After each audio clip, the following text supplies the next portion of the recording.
Hello students, so we are into the first chapter, that is introduction to the corporate finance, and in the last video we understood some of the concepts of this chapter. That is, first, the meaning of corporate finance. What is the meaning of corporate finance? Finance means related to money, and corporate finance means that deals with the finance of a corporate entity. What is the definition? What financing decision and investment decision a finance manager has to undertake? Importance of corporate finance, okay, and the capital requirements, what is fixed capital and the factors affecting the fixed capital. Okay, in this chapter, in this video, we will start by working capital. What is the meaning of working capital?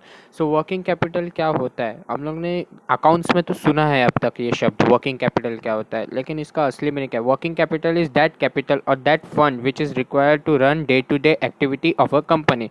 जो पैसा रोज़ के काम के लिए use होता है bye a business entity, उसको कहते हैं वर्किंग कैपिटल. एक बार जब मैंने कुछ बिजनेस चालू कर लिया, ओके, जब भी मैं बिजनेस चालू करता हूँ तो सबसे पहले मुझे फिक्स्ड कैपिटल रखना होता है. Okay, I have to invest some of my money into the fix asset, and the amount which I have invested in the fix asset is called as fixed capital which is staying in the business for a longer period of a time. ठीक है ना, उसको कहते हैं fix asset. एक बार जब मैंने fix assets में इन्वेस्ट कर दिया, फॉर एग्जांपल मैंने बिल्डिंग खरीद ली, लैंड खरीद लिया, बिग बिग मशीनरीज खरीद ली, ओके, तो उसके बाद अब मेरे को जब बिजनेस एक्चुअल में चालू करना है तो सबसे पहले मेरे पास पैसे होने चाहिए डे टू डे एक्टिविटीज़ के खर्चे निकालने के लिए. मैं मटेरियल्स खरीदूँ, स्टेशनरी खरीदूँ, प्रिंटिंग मशीनरी, ये सब खरीदने के लिए मेरे पास day to day salaries wages pay करने के लिए मेरे पास पैसे होने चाहिए. तो ये जो पैसा होता है जो बिजनेस को स्मूथली रन करने में हेल्प करता है, उसको कहते हैं हम लोग वर्किंग कैपिटल. ओके, सो सबसे पहले वर्किंग कैपिटल कहाँ यूज़ होता है? जब पैसा आएगा बिजनेस के पास तभी तो वो रॉ मटेरियल खरीदेंगे आगे प्रोडक्शन या सेल करने के लिए. ओके, तो सबसे पहली चीज़ है वर्किंग कैपिटल से ही रॉ मटेरियल आता है. ओके, सो जब ये रॉ मटेरियल आता है तभी तो इसको आगे जाके उन लोग फिनिश गुड्स में कन्वर्ट करते हैं. Finish goods means those goods which are readily available और readily available for the consumption. ठीक है ना, जो गुड्स को कंज्यूम कर सकते हैं कंज्यूमर, उसको कहते हैं फिनिश गुड्स. ओके, तो जब ये फिनिश गुड्स रेडी हो जाएगा with the help of a raw material, तभी तो वो आगे जाके बेच पाएंगे हम लोग ऑन क्रेडिट या से कैश पे. क्रेडिट मतलब उधारी पे बेच रहे हैं और कैश मतलब ऑन कैश बेसिस पे हम लोग पे कर रहे हैं. अगर कैश में पे कर लिया तो ठीक, लेकिन ऐसा ज़रूरी नहीं हमेशा ही हम लोग कैश में सेल करते हैं. कुछ कस्टमर्स जो हमारे बहुत खास होते हैं हम लोग उनको क्रेडिट पे सेल करते हैं, मतलब उधारी पे, थोड़े टाइम बाद आप तुम पैसे देना. तो इसका मतलब अभी हमारे तुरंत हाथ में पैसा तो आया नहीं है, लेकिन हमें बिजनेस तो रन और कंटिन्यू तो लगातार करना ही है. तो उस पीरियड के बीच में कैसे हम लोग बिजनेस रन करेंगे? हम लोग ने सेल तो कर दिया पर अभी तक हमारे हाथ में पैसा आया नहीं क्योंकि हम लोग ने सेल क्रेडिट पे किया है. तो उस पीरियड के बीच में जब हम लोग बिजनेस रन करते कि सेल होने के बाद लेकिन पैसा हाथ में आया नहीं है, उसे हम लोग कहते हैं वर्किंग कैपिटल पे वो हम लोग का पीरियड यूज़ होता है. ओके, तो उस वक्त वर्किंग कैपिटल बहुत यूज़ के आते हैं. ओके, सो हम लोग जब वो पीरियड रहता है तो उसमें cash is required to pay overheads. Overheads means expenses required to run the business, उसको कहते हैं. तो जब हमारे पास हाथ में पैसा नहीं तो वर्किंग कैपिटल बहुत यूज़ के होते हैं. Okay, so a business firm have to arrange capital for the following. कौन कौन सी चीज़ के लिए वर्किंग कैपिटल यूज़ होता है? सबसे पहले तो इन्वेंट्री सेटअप करने के लिए, मतलब रॉ मटेरियल खरीद के उसको जमा करने के लिए और उसी से आगे और प्रोडक्शन करके फिनिश गुड्स बनाने में. ओके, सो कुछ चीज़ों में यूज़ होता है. सेकंड है फॉर फाइनेंसिंग रिसीवेबल्स. अभी ये क्या है? रिसीवेबल्स मीन्स हमारे डेटर्स, मतलब जिनसे हमें पैसा लेना है, ये हमारे असेट्स होते हैं. ओके, तो रिसीवेबल मतलब जिनसे हमें पैसा लेने का है. और लेकिन जब तक हमें उनसे पैसा मिला नहीं है उसके बीच में भी तो हमें अपना बिजनेस को कंटिन्यू रखना है, प्रोडक्शन चालू रखने का है, सेल चालू रखने का है. तो जब तक हम लोग को रिसीवेबल से पैसा नहीं मिल रहा है और हम लोग अपना प्रोडक्शन या बिजनेस कंटिन्यू रख रहे हैं, उसको कहते हैं फाइनेंसिंग रिसीवेबल. तो वो पीरियड के बीच में जब हम लोग वर्किंग कैपिटल यूज़ करते हैं तो ये है वो पॉइंट जो कहता है कि फॉर फाइनेंसिंग रिसीवेबल, मतलब जब तक हम लोग को रिसीवेबल से पैसे नहीं मिले तब तक हमें अपना बिजनेस कंटिन्यू तो रखना ही है और उसके उस दौरान हम लोग वर्किंग कैपिटल यूज़ करेंगे. And the last point is for day to day operating expenses. So all those expenses, all those matter that is required for the day to day expenses, all the money that is required for day to day expenses is the part of working capital. Okay, so there are many different economists or many different experts who have given different formulas for the working capital. So some of them are, तो सबसे पहले गस्टनबर्ग कहते हैं, वो कहते हैं कि formula क्या है इसके वर्किंग कैपिटल के. सो द फॉर्मूला ही defined as is the excess of current assets over current liability, मतलब current assets which is on the asset side of the balance sheet minus current liability which is on the liability side of the balance sheet. जब ये हम लोग करेंगे तो हम लोग को जो अमाउंट मिलेगा उसको कहते हैं net working capital. Okay, so ये एक फॉर्मूला था, और वो कहते हैं ये नेट वर्किंग कैपिटल को we can also call it as circulating capital, क्योंकि ये ऐसा कैपिटल है जो बार बार बिजनेस में सर्कुलेट या आता रहता है। फॉर एग्जांपल अगर हम लोग फिक्स्ड कैपिटल की बात करें तो वो एक बार फिक्स्ड होने पे वो बार बार रिपीट नहीं होता, वो सालों तक चलता रहता है, but working capital is circulating in the business. Okay, and the next जो एक है जे एस मिल, वो कहते हैं the sum of current asset is working capital. तो जे एस मिल कहते हैं कि total of work current asset, जो भी करंट असेट के साइड पे टोटल करेंगे तो जो अमाउंट मिलेगा उसको कहते हैं working capital, and he refer to it as gross working capital. Okay, so on the next page there is a box which gives you additional information about the production cycle or the cycle of a working capital, कैसे एक working capital काम करता है। तो सबसे पहले जब भी बिजनेस चालू होता है तो बिजनेस के पास कुछ फंड होने चाहिए डे टू डे एक्टिविटी के लिए। तो जब वो फंड आता है बिजनेस के हाथ में, मतलब बिजनेसमैन के हाथ में जब वो फंड आता है तो सबसे पहले वो फंड वो कहाँ यूज़ करता है? ऑफकोर्स सबसे पहली चीज़ वो रॉ मटेरियल करता है, रॉ मटेरियल खरीदता है। Okay, because with the help of raw material only he can continue और प्रोग्रेस इन हिज बिजनेस। तो जब वो रॉ मटेरियल खरीदता है तो उसी से वो उसको वर्क इन प्रोग्रेस में कन्वर्ट करता है, मतलब वो रॉ मटेरियल पे कुछ काम करना चालू करता है जिसकी वजह से वो उसको वर्क इन प्रोग्रेस कहते हैं, और वर्क इन प्रोग्रेस ही आगे जाके फिनिश गुड्स बनता है जिसको वो आगे जाके बेचता है। ओके, तो जब वो बेचता है ज़रूरी नहीं he is always going to sell it on cash, तो बहुत बार वो क्रेडिट पे भी बेचता है। ओके, तो क्रेडिट में बेचने मतलब उधारी पे बेचता है, तो बहुत टाइम बाद उसको वो पैसा हाथ में आता है। ओके, और जब वो टाइम पे पैसे आते उसके टाइम के बाद उसको कहते हैं कलेक्शन पीरियड। ओके, जब वो उसको अपने रिसीवेबल्स यानी डेटर से जब उसको पैसे मिलते हैं उस दौरान के पीरियड को हम लोग कहते हैं कलेक्शन पीरियड। तो जब उसको पैसे हाथ में आते हैं वो पैसे से ही वो अपने क्रेडिटर्स को पे करता है। ओके, क्रेडिटर्स को पे करने का टैक्सेस पे करता है, डिविडेंड पे करता है, और उसके बाद जो भी पैसे अब हाथ में बचे वो फिर से रॉ मटेरियल खरीदता है, और again he start the same process of production. Okay, तो इस ये इन्फॉर्मेशन हम लोग को मिलता है ये छोटे से बॉक्स में। Okay, now next we have to look on the certain factors which affects the working of the working capital. Okay, तो कुछ ऐसे फैक्टर्स, कुछ ऐसे पॉइंट है जिनकी वजह से वर्किंग कैपिटल बिजनेस में चेंज हो सकते हैं या चेंज होते रहते हैं। Some of the points are related to the factors affecting the fixed capital. ठीक है ना, कुछ ऐसे ही पॉइंट है जैसे कि फर्स्ट पॉइंट भी नेचर ऑफ बिजनेस, कौन सा बिजनेस करते हैं उस पर डिपेंड होता है हमारा वर्किंग कैपिटल कैसे रिएक्ट करेगा, कैसे चेंज होएगा, कितना होना चाहिए। For example if a firm is engage in the business of manufacturing, अगर कुछ मैन्युफैक्चर करती है फर्म तो उनके पास वर्किंग कैपिटल लेस रहना चाहिए, मतलब उनका वर्किंग कैपिटल रिलेटिवली अगर किसी के कंपैरिजन में देखेंगे तो लेस रहेगा। क्यों? क्योंकि मैन्युफैक्चरिंग के लिए उनके पास कैश फ्लो का इतना रिक्वायरमेंट नहीं है। क्यों? क्योंकि उनकी लाइबिलिटी कम है, उन लोग के पास कैश इतना ही मेंटेन होना चाहिए जितना वो अपने लाइबिलिटी को कवर कर सके। ओके, तो जब उनके पास कैश की ज़्यादा ज़रूरत नहीं होगी तो उनकी लाइबिलिटी कम रहेंगे, लाइबिलिटी कम रहेगा तो वर्किंग कैपिटल की ज़्यादा ज़रूरत ही नहीं है या कम रहते। ओके, इसी के साथ साथ जो भी public utility company means company which are in the service of providing basic necessities to the public, for example gas service या केबल सर्विस या ट्रांसपोर्ट सर्विस, इलेक्ट्रिसिटी, तो उनके पास तो कोई क्रेडिट में सेल परचेज होता ही नहीं। अगर आप फॉर एग्जांपल गैस वाले जो सिलेंडर वाले हमारे घर पे आते हैं, क्या उन लोग हम लोग क्रेडिट पे उधारी पे लेते हैं? नहीं, हम लोग उनसे उधारी पे ले ही नहीं सकते हैं। ओके, तो उनके पास लाइबिलिटी भी कम होता है, उनके पास असेट्स भी ज़्यादा होता है, तो देयरफॉर उनके पास रिलेटिवली लेस वर्किंग कैपिटल रहता है for the public utility company. But on the same hand, on the contrary, on the other hand, अगर तुम लोग कंपेयर करोगे कि कोई भी इफ़ अ फर्म और the business is dealing in a goods of luxury, मतलब लग्जरीज गुड्स में वो कंपनी या बिजनेस फर्म डील करती है तो उनके पास वर्किंग कैपिटल बहुत ज़्यादा होता है। क्यों?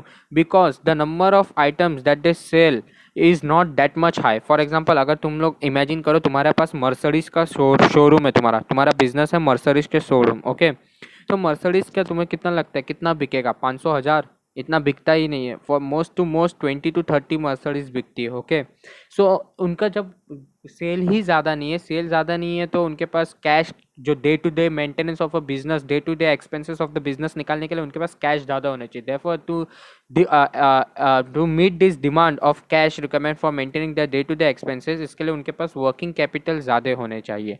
Okay, So the next point is size of a business. Okay, size of the business also matters in determining the need of the working capital in the business. अगर फर्म बड़ी है तो working capital ज़्यादा होना चाहिए, क्योंकि अगर firm बड़ी है मतलब उनका बिजनेस ऑपरेशन ज़्यादा है, बिजनेस ऑपरेशन ज़्यादा है तो मतलब उनका कैश का रिक्वायरमेंट ज़्यादा है, उनके पास लाइबिलिटी ज़्यादा है. ओके, देयरफॉर वर्किंग कैपिटल ज़्यादा होना चाहिए एंड वाइस वर्सा. अगर फर्म छोटी है तो वर्किंग कैपिटल भी छोटे होने चाहिए. ठीक है. Next point is about the volume of sales. Volume of sales मतलब क्वांटिटी ऑफ सेल्स, कितना क्वांटिटी एक बिजनेस फर्म सेल करती है. ओके, अगर उसकी वजह से भी वर्किंग कैपिटल चेंज होता है. इफ़ द क्वांटिटी और the volume of sales is ज़्यादा है, मतलब ज़्यादा बेच रहे हैं, देयरफॉर वर्किंग कैपिटल भी ज़्यादा होना चाहिए, क्योंकि अगर बेच रहे ज़्यादा है तो कैश ज़्यादा हाथ में आ रहा है. ओके, अगर बेच रहे ज़्यादा है तो हो सकता है उन लोग के डेटर्स ज़्यादा हो. बेच रहे ज़्यादा है तो उसकी वजह से उन लोग खरीदेंगे भी ज़्यादा. ओके, खरीदेंगे ज़्यादा मतलब उनके क्रेडिटर्स भी ज़्यादा होंगे. देयरफॉर जब हम लोग current assets minus current liability करेंगे तो वर्किंग कैपिटल ज़्यादा आएगा. और if the volume of sales is lower तो वर्किंग कैपिटल भी लो ही रहेगा. Okay. So the next point is about the production cycle. So the process of converting the raw material, the process of converting of purchased raw material into the finished goods which can be consumed by the consumer is called as a production cycle. ठीक है ना.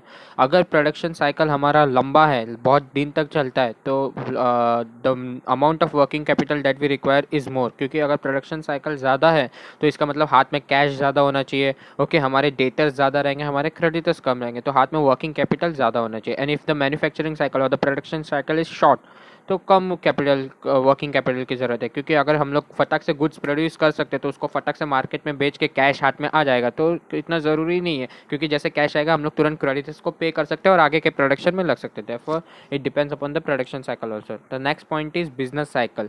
So what is business cycle? जब economy में boom होता है, boom मतलब जब economy बहुत तेज़ी से बढ़ता है, मतलब हमारे सेल्स बहुत अच्छे हो रहे हैं, इंक्रीज है सेल्स में, ठीक है ना. तो जब इंक्रीज रहते हैं सेल्स में तो हम लोग रॉ मटेरियल में बहुत आसानी से इन्वेस्ट कर सकते हैं, मतलब रॉ मटेरियल खरीद के पहले से ही इन्वेंट्री स्टॉक भर सकते हैं. तो जब ऐसा हम लोग करने को सोचते हैं तो हमारे पास वर्किंग कैपिटल ज़्यादा होना चाहिए, क्योंकि हमारे पास कैश ज़्यादा होना चाहिए. And the time during the recession, मतलब जब इकोनॉमी पूरी डाउन है, किसी के हाथ में पैसे ही नहीं है, जब सेल्स डिक्लाइन हो चुके हैं पूरी तरह से, तो वर्किंग कैपिटल का इतना ज़रूरी नहीं, क्योंकि सेल्स हो रही नहीं तो हाथ में कैश आ रही नहीं है. Okay. So the next point is about the terms for purchase and sales. हम लोग किस तरह से purchase और sales करते हैं. So for example, अगर हम एक business firm whenever they purchase a raw material, अगर वो cash पे purchase करते, okay, और जब वो goods manufacture करके आगे sell करते तो वो credit पे sell करते, मतलब उधारी पे sell करते, तो उनके पास cash की बहुत ज़्यादा कमी होती है, ठीक है ना, क्योंकि वो cash पे purchase कर रहे हैं और आगे जाके credit पे बेच रहे हैं, मतलब बहुत टाइम तक उनके पास cash आया ही नहीं. तो जब ऐसा उन लोग प्रोसेस करते हैं, जब उन लोग ऐसा प्रोडक्शन करते हैं तो उसकी लिए उनके पास वर्किंग कैपिटल बहुत ज़्यादा होना चाहिए, कैश हाथ में बहुत ज़्यादा होना चाहिए. ऑन द अदर हैंड, अगर कंपनी के पॉलिसीज़ बहुत अच्छे हैं, अगर वो क्रेडिट उन लोग ने अच्छे से कैश पे ही परचेस करके कैश पे ही सेल्स किए हैं, ठीक है ना, मतलब हाथ में कैश अच्छे खासे आ चुके हैं, मतलब सेल भी कैश में किया तो हाथ में कैश अभी है, तो इनके लिए they require a less working capital. Okay.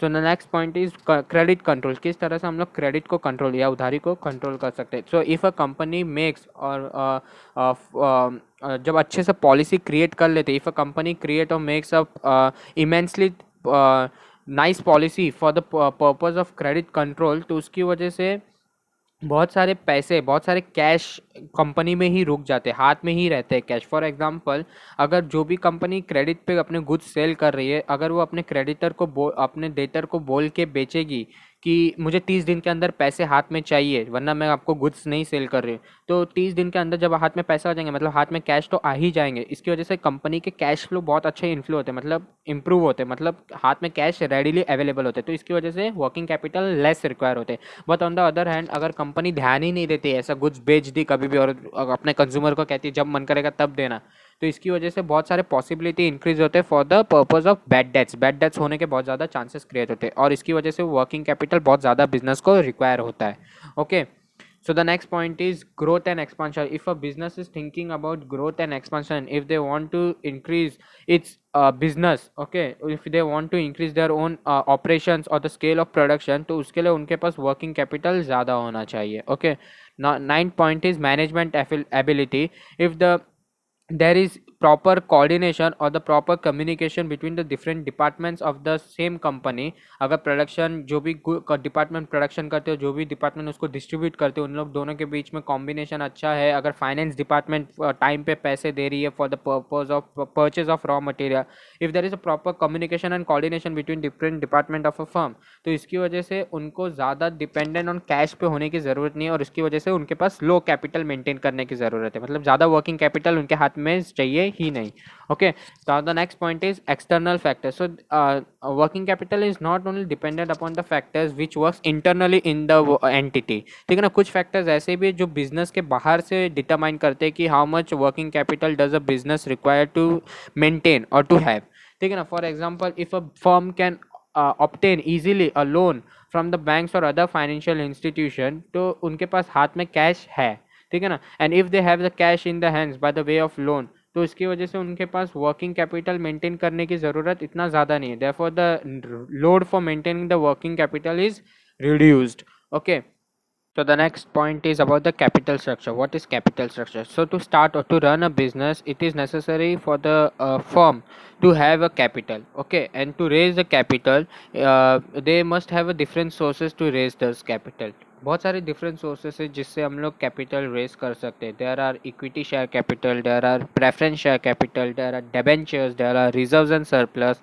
Okay, तो ये सब के से हम लोग अपने कैपिटल रेज कर सकते हैं और इन्हीं कैपिटल से हम लोग बिजनेस स्टार्ट कर सकते हैं. Okay, so the combination of this different sources through which a capital can be raise, उसको कहते हैं nothing but capital structure. Okay, जो भी डिफरेंट सोर्सेस से हम लोग कैपिटल रेज करते हैं, उसको जब हम लोग बैलेंस शीट में लाइबिलिटी के साइड पे सब साथ में लिखते हैं, उसको कहते हैं different sources of capital structure या कि capital structure. So capital structure means mixup of various sources of fund in desire proportion. जो भी वेरियस सोर्सेस से हम लोग ने कैपिटल रेज किया है, उसको जब एक साथ लाके हम लोग कैपिटल में लिखते हैं, ठीक है ना, एक साथ लाके कैपिटल, और उनके प्रपोर्शन भी एकदम बराबर होने चाहिए. ऐसे ही नहीं सिर्फ पूरा कंपनी मैंने डेबेंचर मतलब लोन पे ही खड़ा किया है, पूरा कंपनी लोन पे या पूरा कंपनी इक्विटी शेयर्स पे, उनके प्रपोर्शन एकदम इक्वली बराबर होने, ज़रूरी नहीं इक्वली बराबर होने चाहिए, कुछ प्रपोर्शन में होने चाहिए. सो इसको कहते हैं capital structure. And to decide capital structure, इसका मतलब हम लोग को क्या डिसाइड करने का है, डिसाइड हमको करने का है रेशियोज ऑफ डिफरेंट कैपिटल, कि कितने प्रपोर्शन में इक्विटी शेयर्स हमको इशू करने, कितने प्रपोर्शन में हमको प्रेफरेंस शेयर इशू करने, कितने प्रपोर्शन में हमको डेबेंचर्स इशू करने, लोन कितना लेने का. ये सब एकदम सोच समझ के फाइनेंस मैनेजर को स्टेप्स लेने पड़ते हैं, और जब ये सब स्टेप्स मिला के एक लाइबिलिटी साइड पे हमारे कैपिटल स्ट्रक्चर लिखा जाता है, उसको कहते हैं हम लोग कैपिटल स्ट्रक्चर्स. ठीक है ना. Now next is definition of capital structure. First it is given by R.H. Wessel which says the long term sources of fund employed in a business enterprise. long term sources मतलब जो भी हम लोग capital raise कर रहे हैं उसको तो बिजनेस में हम लोग लंबे समय तक इन्वेस्ट करने के कर रहे हैं. ठीक है ना, इसके लिए उसको कहा गया long term sources of fund which is employed, मतलब जो कि बिजनेस में इन्वेस्ट किया गया. And next is given by John Hampton which says a firm's capital structure is the relation between the debt and the equity securities that makes up the firm's financing of its asset. तो वो कहते हैं कि जो भी capital structure है वो एक रिलेशन है बिटवीन द डेट मतलब जो भी लोन, जो भी हम लोग ने कैपिटल रेज किया by the way of loan, and equity जो भी पैसे हम लोग ने रेज किया by the way of share issue of share capital.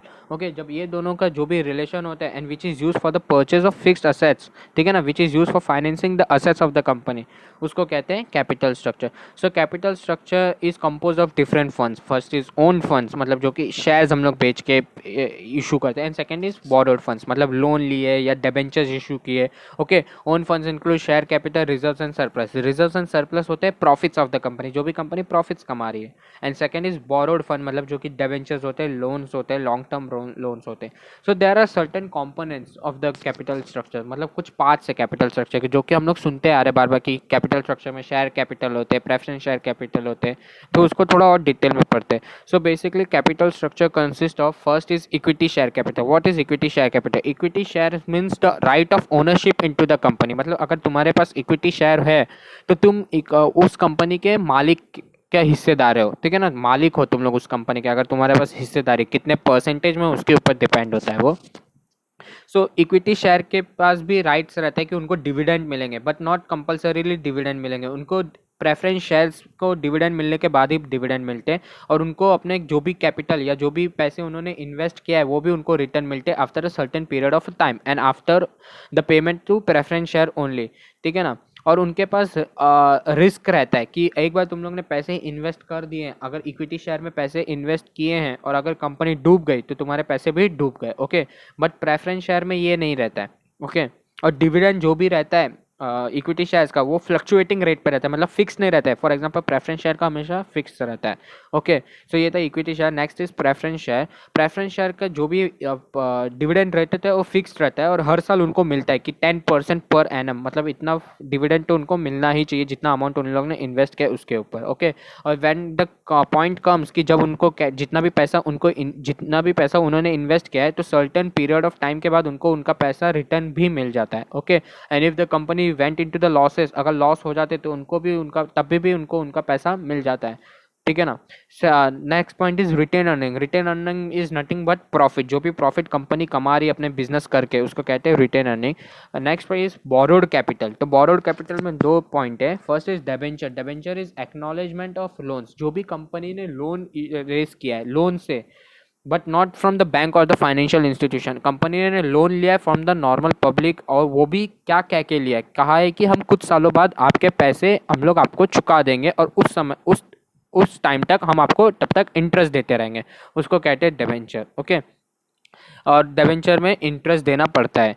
Next is term loan. So the loan which is raised bye a company from the bank और the financial institution, ठीक है ना, और उसमें इंटरेस्ट भी देना पड़ता है उस बैंक को, उसको कहते हैं टर्म लोन। मतलब कुछ समय कुछ पीरियड के लिए लोन लेते हैं, 10 साल 20 साल 25 साल, ठीक है ना, और उसको कहते हैं टर्म लोन। तो एक we will look at the example. एक बैलेंस शीट हम लोग को दिया गया फॉर एग्जाम्पल के लिए, उसमें देखते हैं अगर if we want to find the capital structure in this balance sheet, कैसे मिलेगा कैपिटल स्ट्रक्चर, मतलब डिफरेंट सोर्सेज ऑफ फंड से कैसे कैपिटल रेज किया है। तो सबसे पहला equity share capital 1 lakh, preference share capital 5 lakh, reserves and surplus मतलब normal profit of the company कितना कमाया है वो है 50,000, एंड डिबेंचर्स जो कि है 1 लाख।